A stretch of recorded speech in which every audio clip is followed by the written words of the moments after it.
Bonsoir à tous et à toutes. Ce soir, je vais vous présenter un logiciel de cartographie la différence en fait entre ce logiciel et les logiciels classiques de cartographie comme QGIS, ArcGIS, Fieldcarto, c'est que nul n'est besoin de le télécharger. C'est un logiciel qui est directement accessible en ligne et ça s'appelle Magritte. On va juste aller sur notre moteur de recherche ici et taper Magritte, Magritte CNRS. Voilà. Et quand je tape Magritte CNRS, justement, ça va s'afficher directement et je clique sur Magritte. Alors, comme vous avez pu voir, Magritte est un logiciel de cartographie en ligne qui a été développé par le CNRS, qui signifie Centre national de recherche scientifique basé en France. Donc, c'est un centre en fait qui travaille énormément au développement de la science dans divers domaines. Et Magritte en fait vous permettra de réaliser si vous voulez plusieurs types de cartes, à savoir des cartes qualitatives, à savoir des cartes des types de forêts, également des cartes des flux, c'est-à-dire des cartes origine-destination, des cartes coordonnées des valeurs. Ce sont des cartes en fait justement, si vous voulez, des cartes type PIB par habitant ou des cartes PIB par pays ou encore des cartes par en cercle proportionnel comme des cartes du nombre de la population par pays dans le monde. Donc ici, une fois en fait sur la plateforme Magritte, justement, on clique directement sur le menu démarrer. Voilà. Et on clique justement également sur le menu nouveau projet. Donc une fois en fait sur l'interface nouveau projet, justement avant de commencer, je vais vous montrer en fait quelques cartes que j'ai pu réaliser dans le cadre d'un projet universitaire. Et ces différentes cartes ici sont des cartes de résidus, donc des cartes complètes des valeurs, comme vous pouvez le voir. Ces cartes ont été effectuées avec le logiciel Magritte. Les couleurs rouges ici traduisent les valeurs fortes. Les couleurs bleues traduisent les valeurs faibles, les valeurs négatives. La couleur jaune, justement, c'est la couleur de transition. En d'autres termes, ce sont les différentes valeurs qui sont proches de zéro. Donc, comme vous le voyez ici, il y a différentes cartes. Il y a cette carte, il y a également cette carte aussi, il y a cette carte et il y a cette carte.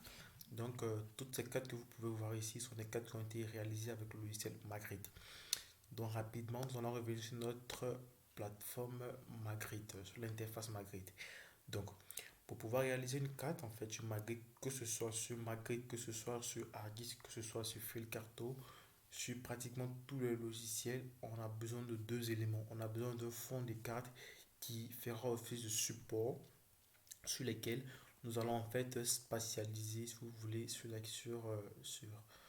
lequel en fait nous allons mettre l'information qu'on aimerait mettre en exergue.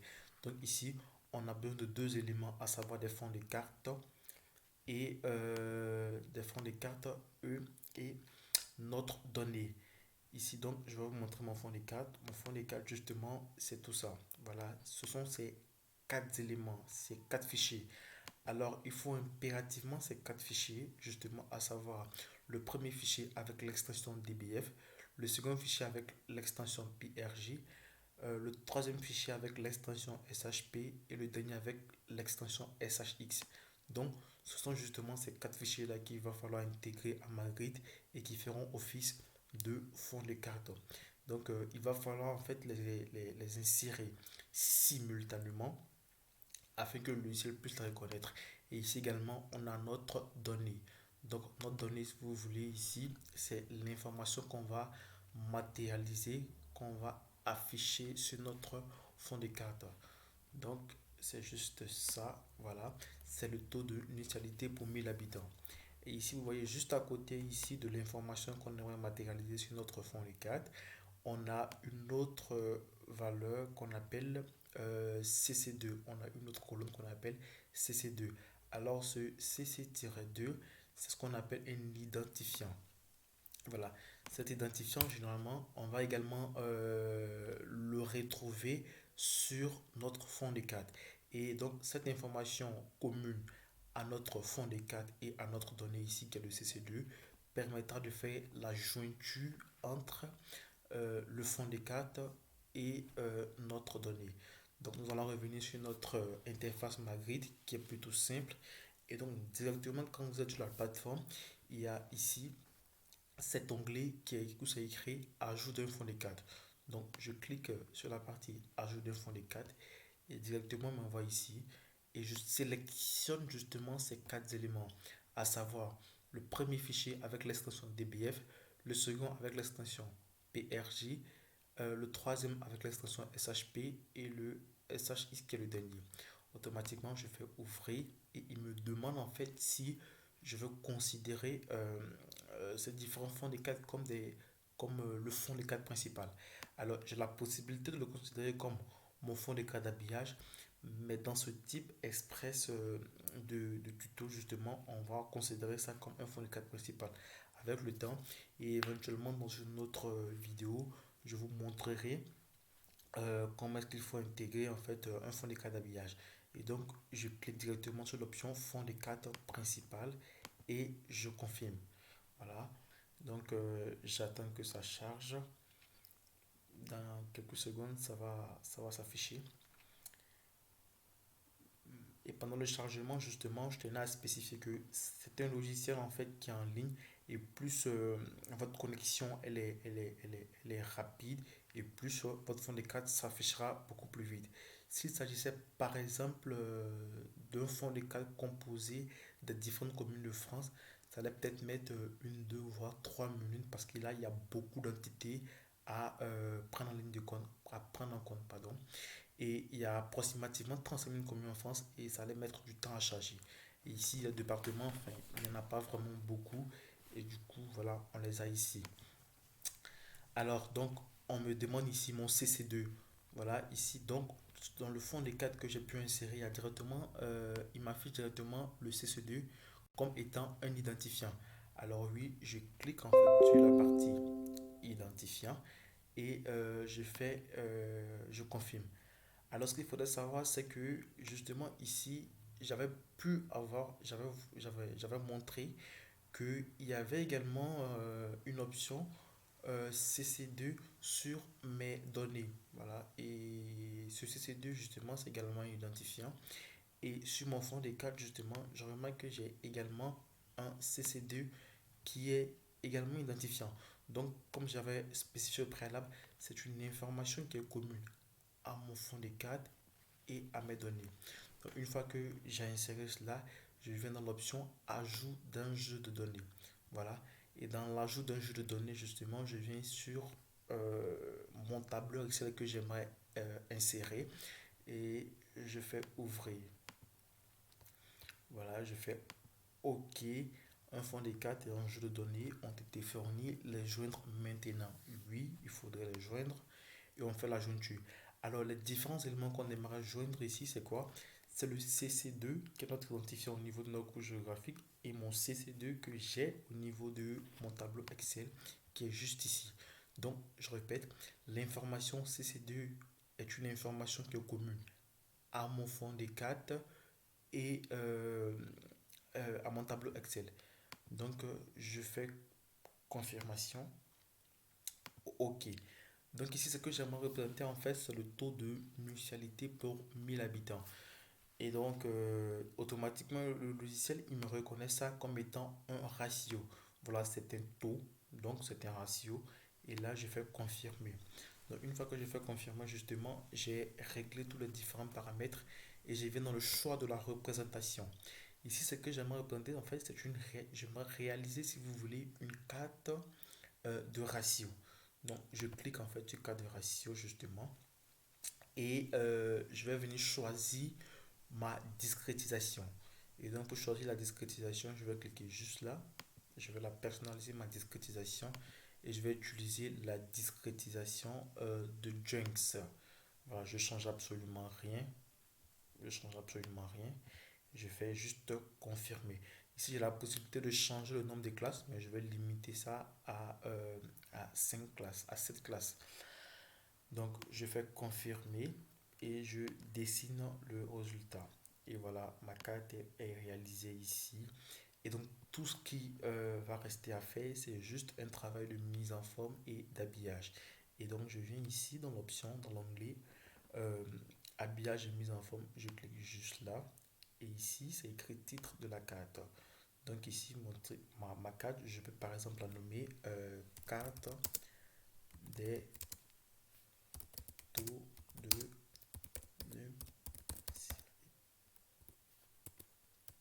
voilà, initialité. Donc ça c'est ma carte, c'est le titre de ma carte. Voilà, le titre de ma carte en fait, je peux juste en fait la mettre là. Regardez bien en fait les différents éléments, on peut voilà, on peut justement les bouger comme vous le voyez. Donc je vais juste en fait rapprocher ça de ma carte parce que pour qu'une carte en fait soit belle d'un point de vue esthétique, il faudrait que les différents éléments, c'est-à-dire la légende, le titre et tout, soient rapprochés au maximum de, de ma carte principale. Donc le titre, je l'ai mis ici. Ici, je mets juste en fait la légende là. Et ici, la légende, en fait, justement, je peux la modifier.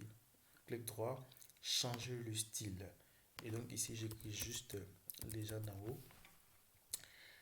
Et là, justement, je peux changer les écritures. Alors, une fois que vous avez fait tout ça, en fait, le reste, c'est juste un travail d'habillage. Ça dépend de vous, ça dépend de vos sensibilités, ça dépend de comment est-ce que vous aimeriez placer les différents éléments sur la carte. Donc ici, je fais taux de nuptialité.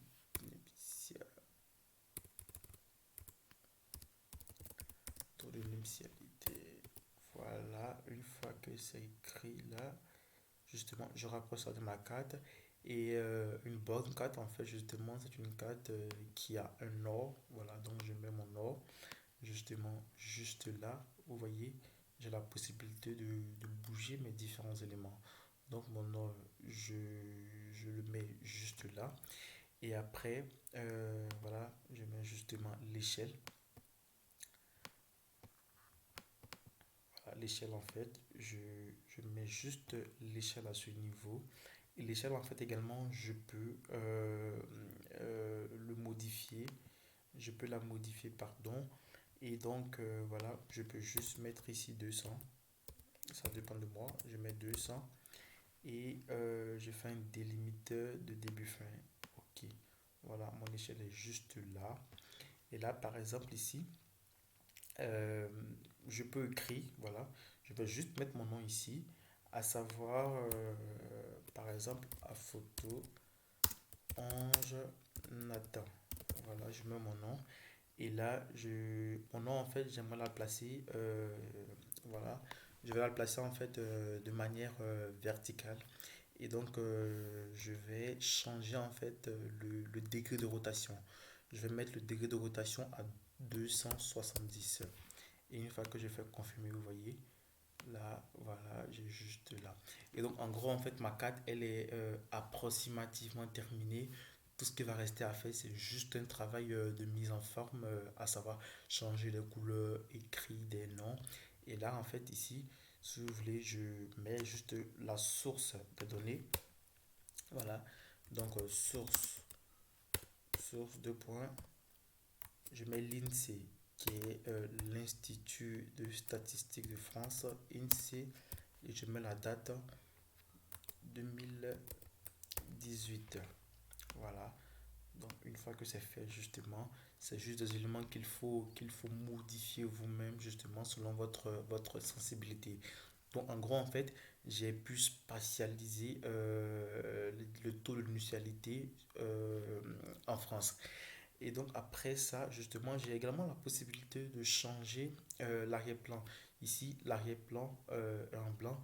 Je peux mettre en fait cet arrière-plan-là en bleu. Enfin, en bleu ciel si vous voulez. Après, je peux mettre en gris. Ça dépend de moi. Alors donc, une fois en fait que vous aviez bien réglé ici, à savoir bien représenté ici, ça obéit ici en fait à des normes statistiques à une certaine rigueur. Mais après, au niveau de l'habillage, c'est plus lié à votre sensibilité. Parce que la cartographie, vous savez, de base, en fait, c'est un travail qui est d'abord scientifique. Donc, scientifiquement, ici, on a inséré nos données, on a fait les différents calibrages et tout, on a fait la discrétisation.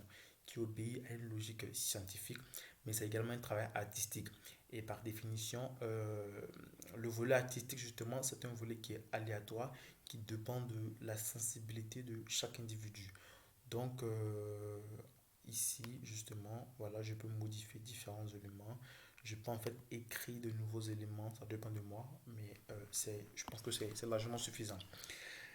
Et une fois en fait que tout ça est fini, vous avez la possibilité d'exporter votre carte réalisée. Donc la carte, en fait, on peut l'exporter au format SVG. Quand vous exportez en fait votre carte au format SVG, vous avez la possibilité justement de l'intégrer dans un autre logiciel de mise en forme comme, comme Inkscape comme Inkscape justement ou Adobe Illustrator où vous avez la possibilité de l'exporter au format image. Donc ici, je l'exporte simplement au format PNG. Je clique sur PNG justement, je fais exporter et vous voyez, voilà, il va m'exporter ma carte au format PNG. Et donc là, en fait, je viens de réaliser simplement une carte avec un logiciel. C'est vraiment ultra facile et je vous conseille vivement à utiliser ce logiciel. Merci bien et à bientôt.